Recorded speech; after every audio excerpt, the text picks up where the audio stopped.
Brent crude just surged toward $97 after a Saudi oil tanker was struck in the Red Sea. Houthi group says it's targeted 2 oil tankers in the Red Sea. Tankers attacked. An Iran-backed militant group claims it is just... And if oil stays this high, the AI rally has a serious problem. Not because data centers burn oil, because higher oil can keep inflation hot, interest rates high, and the entire AI build-out more expensive to finance. Oil prices on the rise again. They have already surged $20 a barrel. Yesterday, Saudi tankers were turning around. Today, a projectile struck the 𝗫𝗠𝗓 and set fire to its bow. The Houthis say they attacked a second Saudi tanker too. So while investors are watching big tech earnings, the real threat may be forming in the bond market. Because the AI rally is leaning on one hidden assumption: money does not get more expensive from here. $90 oil just attacked that assumption. This is bad, right? $94 a barrel is not where we want oil to be right now. By the end of this video, you'll understand how oil can threaten the AI rally without a single data center burning a barrel of crude, and the 3 numbers that tell you whether the threat is real. Before we continue, if you want more videos that cut through the market hype and show you where the money is actually moving, subscribe, because that's exactly what this channel is built for. Alright, back to the real problem. Quick update before we begin. As of July 24th, Brent crude has moved above $100 a barrel. That doesn't change the thesis of this video. If anything, it makes it even more urgent. Let's get into it. First, we need to understand what those tankers actually mean. Since traffic through the Strait of Hormuz was disrupted, Saudi Arabia has leaned heavily on its Red Sea port at Yanbu. In July, roughly 75% of Saudi crude and condensate exports were leaving through that route. Then the Houthis warned ships against using Saudi ports. 3 loaded tankers bound for China and India reversed toward the Suez Canal. That detour can add weeks to an Asia-bound shipment. Think of it like a building with 2 fire exits. Hormuz is already choked, and now smoke is appearing near the other door. Oil doesn't just pile up overnight, but moving it to global markets becomes slower, more expensive, and far more complicated.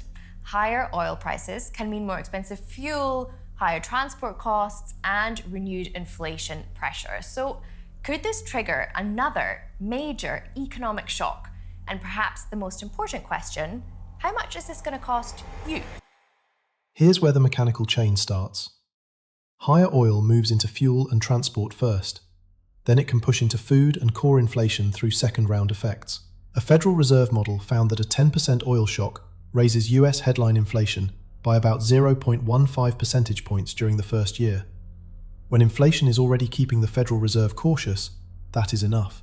The median economist in Reuters' latest poll expects the Fed to hold rates steady for the rest of 2026, with the risk of another hike still elevated. Oil does not need to create a recession. It only needs to turn a future rate cut into a hold, or a hold into a hike. And this is where the AI story changes. Data centers need enormous amounts of electricity. The International Energy Agency expects global data center power consumption to more than double by 2030. Data centers do not run on Brent crude.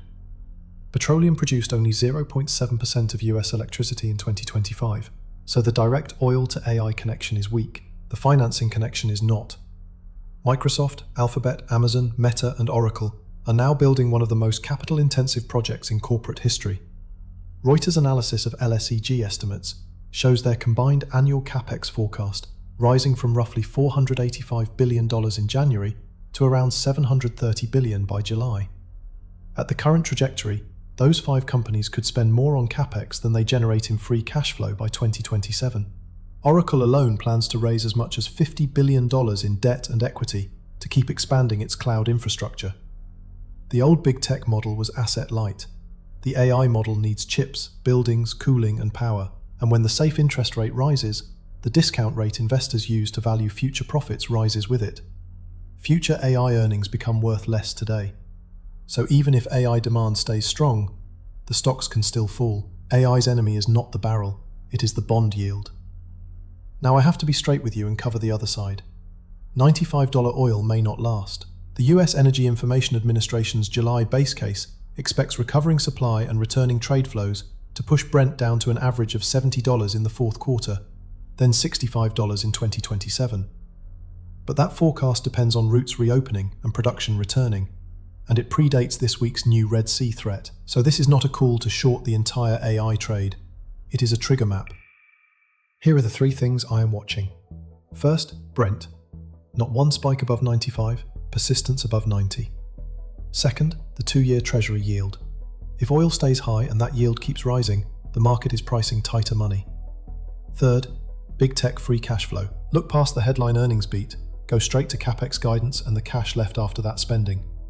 If oil falls, yields ease, and AI investment begins producing more cash, the rally has room to breathe. But if oil stays above 90 while yields and CapEx keep climbing, strong earnings may create a rally that reverses once the macro reality catches up. My base case is not permanent $100 oil. The supply system has already shown it can reroute barrels and reduce demand. But until the routes are secure, I would separate the companies already making money from AI from the companies that need expensive capital to keep building it, because the market is still treating energy risk like background noise while pricing AI for easier money. That is the asymmetry. The upside needs earnings, cash flow, and time. The downside needs one shipping alert. Everyone is watching the chips. I'm watching the bond yield, because AI's oil problem is not the barrel, it is the price of money. If you enjoyed this video, hit the like button, subscribe, and I'll see you in the next one.